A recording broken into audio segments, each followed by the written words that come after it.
train de suivre le magazine d'information de la police nationale congolaise que nous émettons depuis notre quartier général situé à Kinshasa, Lingwala. Je vous convie, madame, messieurs, de suivre à présent l'extrait sur l'exploitation du terminal de gestion des empreintes du personnel de la direction des ressources humaines de la police nationale congolaise. L'explication du directeur des ressources humaines de la police nationale congolaise, le commissaire divisionnaire adjoint Jean Bosco Ndonda. Suivez. D'ici là, à la fin du mois, plutôt à la fin de l'année, il y aura de la ration, généralement que le gouvernement accorde aux policiers. Tous les officiers dits en instance d'affectation ou dépôt font partie de la DRH, n'est-ce pas? Mais n'importe qui peut dire qu'il est dépôt DRH. Si on ne l'enregistre pas, nous risquons d'être débordés. En fait, c'est pour les besoins de la gestion rationnelle, gestion de qualité, que nous enregistrons tout le monde. C'est une application en principe qui devait se trouver dans l'ensemble des unités de la police. D'ailleurs, je crois que ce n'est pas seulement la police. Il y a des sociétés privées qui ont cette application. Oui, il y a des sociétés privées qui ont... Voilà. C'est un appareil à l'heure qu'il est. Il peut prendre en compte toute la base de données de la police nationale. Toute la base. Oui. Toute la base de la police nationale. Vous savez, notre base a quelle capacité? Je ne sais pas. Voilà. Donc, si je dis que cette application a la capacité de gérer le personnel entier de la PNC, donc, comprenez que c'est comme ça. Depuis son installation, qu'est-ce que vous avez dû remarquer? Ah, très bonne question. Tout le monde est revenu dans le rang. Je te dis que tous les jours, vous pouvez expérimenter.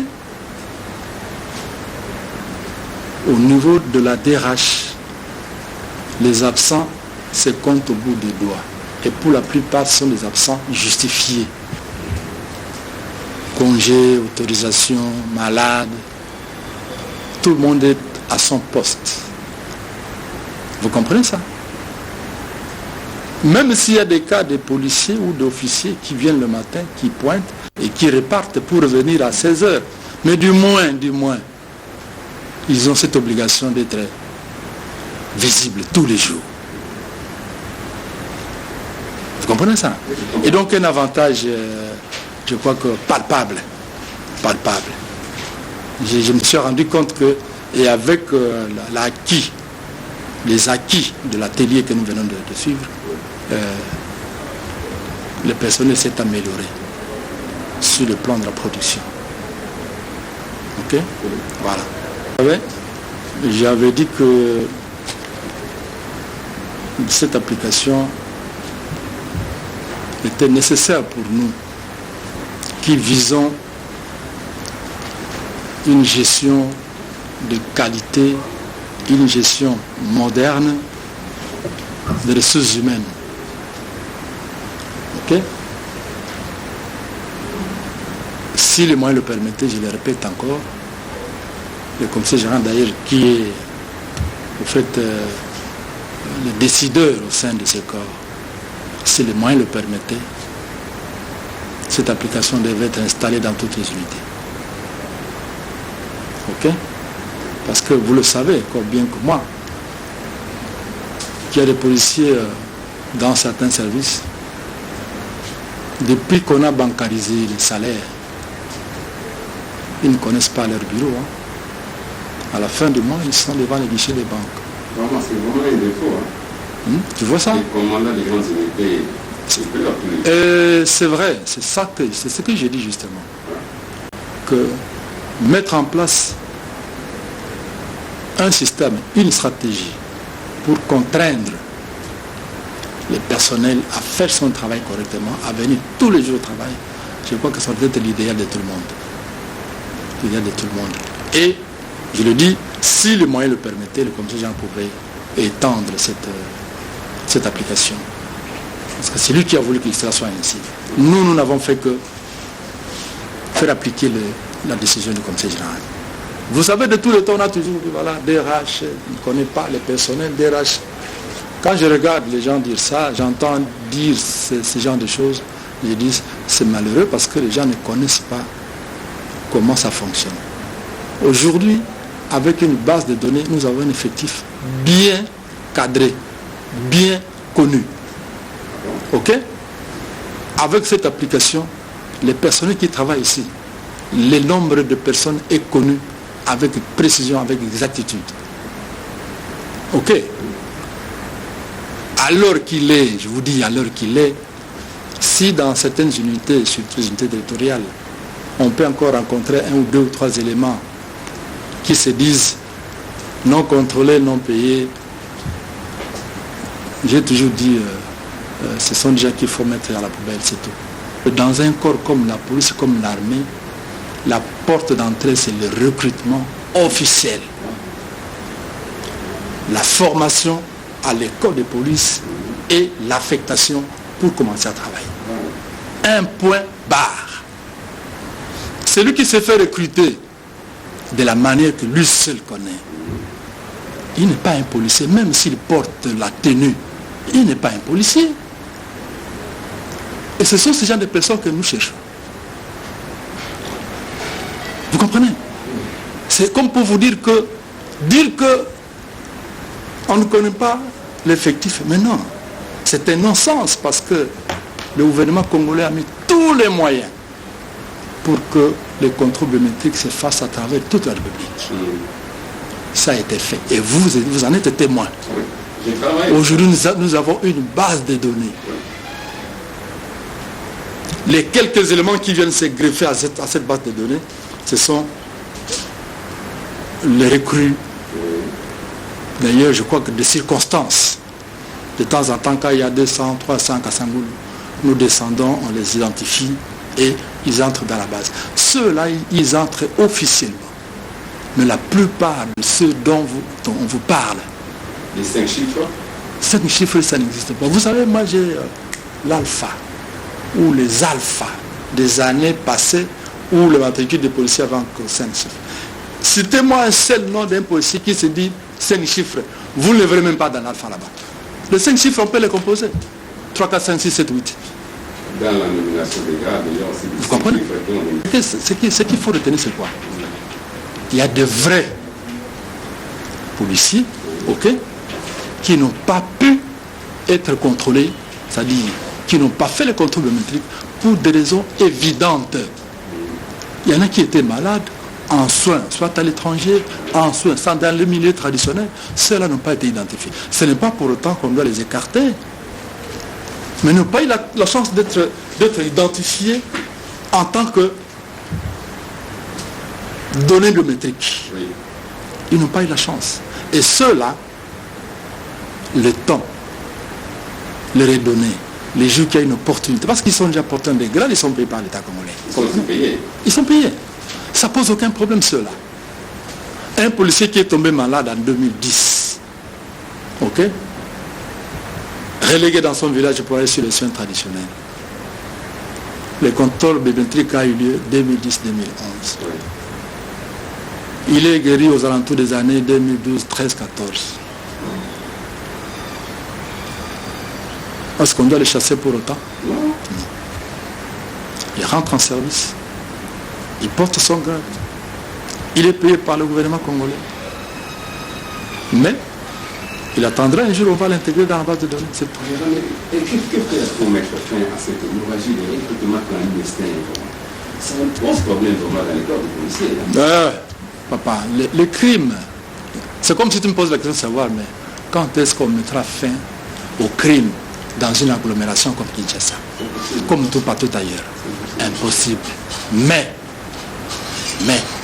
les efforts des autorités tendent à maîtriser, à mettre hors d'état de nuire ces genres de personnes. Vous savez qu'à Kinshasa, depuis, je crois, 2 ans maintenant, que moi j'étais à la recherche d'un individu qui imitait ma signature, qui délivrait des feuilles de route, qui donnait des affectations, pas aux policiers, mais aux recrues illégaux. On l'a cherché de tout ce temps. Voici comme le disent les chrétiens. 100 jours qu'on vous donne, 99 jours c'est à vous. Mais le 100e jour, l'unique jour, l'Anzambe, de Dieu. Vous voulez dire quoi? Vous avez mis la main sur? Demain, c'est lui qui va être présenté devant la presse. Ça fait tout. Voilà. Très bonne nouvelle. Qu'est-ce que ces gens-là font? Oui. C'est toute une bande organisée. Une police parallèle. Ils recrutent moyennant des espèces. Ils payent. Et ces recrues-là sont entraînés dans des parcelles. Mais qui fait alors le service de renseignement? Bon, c'est pas à votre niveau. Donc, vous comprenez? Oui. Et donc, là, on a mis la main parce que, comme je vous ai dit, l'unique jour qui était réservé à Dieu a fait son travail. Ok? Ils sont là à la diriger. Les enquêtes sont terminées. Le commissaire provincial de la PNC Kwilu, le commissaire divisionnaire adjoint Kanold Kamana Wimana, a présidé la première parade spéciale d'ouverture de l'année 2022. Camille Atungale nous en parle. Au commissariat provincial de la police du Kwilu, la première parade de l'an 2022 aura vécu. Une parade spéciale et d'entrée de jeu, le commissaire provincial transmet aux policiers du Kwilu le message de vœux de nouvel an du commissaire général de la police nationale congolaise.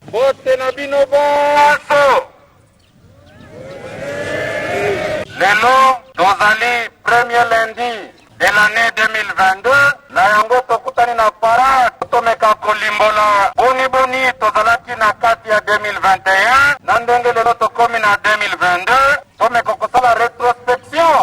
Na yango, na kopesa bino nanu, bonne année 2022 oyo uti na bakonzi na biso ya likolo, commissaire général ya police nationale congolaise, commissaire divisionnaire principal, Dieudonné Amouli Baigwe, Yemei aebisi biso ete tokomisela bino mbula elamu yango tozali kokomisela bino mbula elamu oyo euti na hiérarchie na biso ya police nationale congolaise. Occasion pour le général Kanold de faire une évaluation de l'action de la police durant l'année 2021, une action du reste jugée positive. Par la même occasion, un échantillon de quelques policiers qui se sont distingués par leur savoir-faire au cours de l'an 2021 est présenté à la troupe. Nandenge touti kosala ba opération en fin d'année, nandenge ba fête ezali koleka, tobundi makasi mpona kodiminuer criminalité na kati ya mboka. La plupart ya baobjectif na biso toatenyaki yango na kati ya ebele wana moko na moko mpe basalaki mosala koleka bamosusu bao basali mosala koleka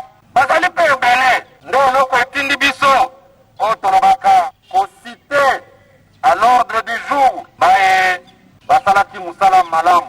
C'est un échantillon parmi ceux-là qui ont bien travaillé. Nous allons les citer ici devant vous. Boyeba Bango, Binope, Lobi na Lobi, Bosalape Koleka Bango. Commissaire Mokango Solange, à moi.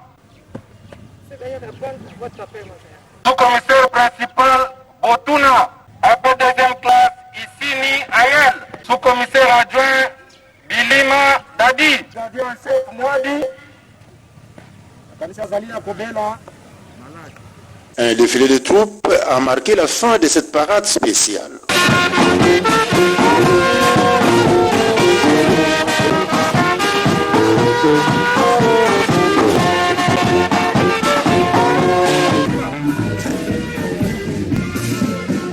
Nous sommes ravis de voir aujourd'hui que notre général Kanold Kamana nous a félicité parce que nous avons bien travaillé. Il nous a même remis des cas. Le coordonnateur national du désarmement, démobilisation, relèvement communautaire et stabilisation, M. Emmanuel Toumi Tamboué, a procédé au lancement officiel de la dite structure devant la population de la province de l'Ituri. Suivez. La population de l'Ituri doit s'approprier les programmes de désarmement, démobilisation, relèvement communautaire, déstabilisation, déclaration faite par le coordonnateur national de cette structure à son arrivée ce dimanche à Bounia, où il est en mission de lancement officiel de cette structure pour Tomi Tamboué Ushindi. C'est la seule voie pour le retour de la paix en Ituri. Il est important de comprendre que l'Ituri a besoin de la paix. Et donc, le pilier paix, résolution des conflits et cohésion sociale reste pour le chef de l'État un pilier le plus important pour ramener la paix dans cette province. Également, il y a le pilier de la restauration de l'autorité de l'État à travers le désarmement, la démobilisation, le relèvement communautaire, qui est aussi un pilier très capital. Par la même occasion, il a lancé un message de paix aux groupes armés actifs à adhérer à ce processus. Qu'ils saisissent la main tendue du chef de l'État pour construire dans la paix, dans l'unité et la réconciliation, cette province. Le pays a besoin de ses fils et filles pour construire la RDC. Et nous avons besoin d'eux. Je lance donc le message et je leur dis que je suis là. Je vais les écouter. Je vais écouter leurs doléances et ensemble, nous allons trouver des solutions pour que la paix soit effective. Sinaloké dira son séjour en Ituri. Le coordonnateur du P2DRCS prévoit échanger avec différentes couches sociales de l'Ituri.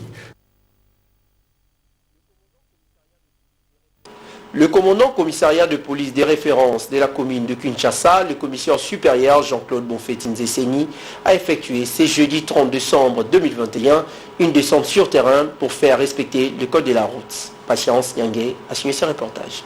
Après avoir présidé la réunion de commandement avec les commandants commissariats, sous-commissariats et postes de police de sa juridiction, le commandant commissariat des références de la commune de Kinshasa, le commissaire supérieur Jean-Claude Bonfet-Nzeseni a effectué ce même jeudi 30 décembre 2021 une descente au croisement des avenues Kassavubu et Kabambari pour faire respecter les codes de la route.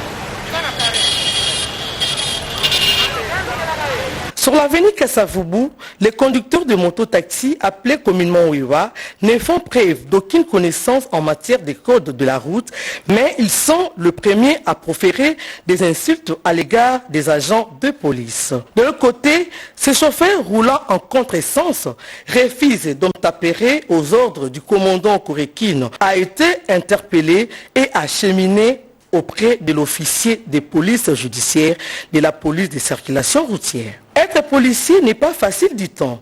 Malgré les injures et la résistance des contrevenants, les hommes du commissaire supérieur Jean-Claude Bonfet-Nzeseni demeurent fermes. Ils agissent au respect des droits de l'homme ainsi qu'au respect de l'éthique et des déontologie policière. Quoi que l'on fasse, les rampings trop bas demeurent et la force reste à la loi.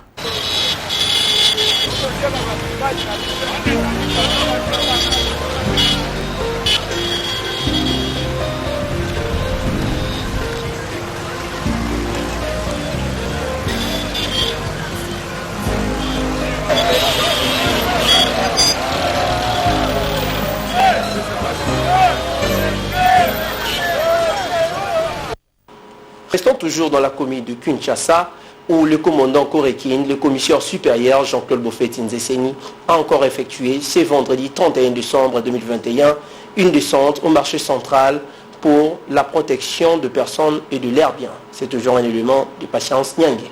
La protection de personnes et de leurs biens est son plat quotidien, qui, l'infatigable commandant du commissariat de police de référence de la commune maire de Kinshasa, le commissaire supérieur Jean-Claude Bonfet-Nzeseni, qui a effectué une descente au marché central de Kinshasa ce vendredi 31 décembre 2021 pour fluidifier la circulation de personnes traquer les inciviques et faire appliquer la loi sur le marché public. La fête de la Saint-Sylvestre étant la plus célébrée en RDC, plus précisément à Kinshasa. Regardez cet engouement.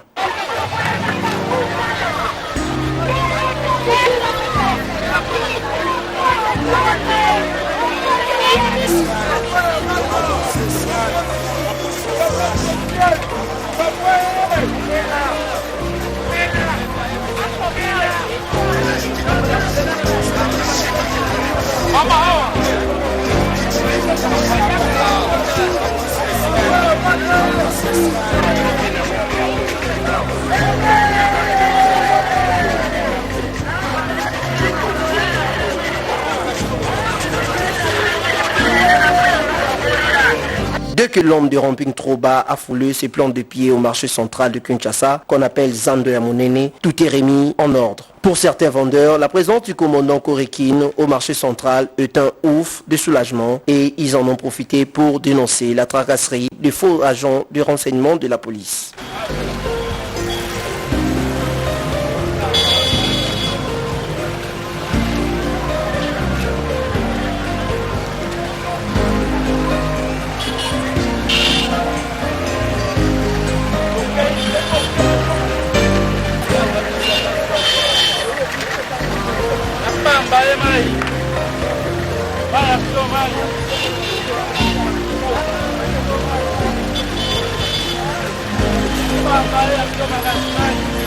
Que vive le commissariat de police de référence de la commune de Kinshasa, que vive le commissariat urbain de la PNC Gombe, que vive le commissariat provincial de la PNC ville de Kinshasa et que vive la police nationale congolaise. C'est par cet élément de Korekin que nous mettons fin à notre édition de séjour qui a connu la participation technique de Mao Mounouene, de Patrick Banza et Yves Ngoyi, une coordination de Kapé Kalonda et Jean-Paul Ngambo, sous une forte supervision de Zékiel Mouanampoutuépon. Madame, Messieurs, restez penchés et continuez à nous faire confiance.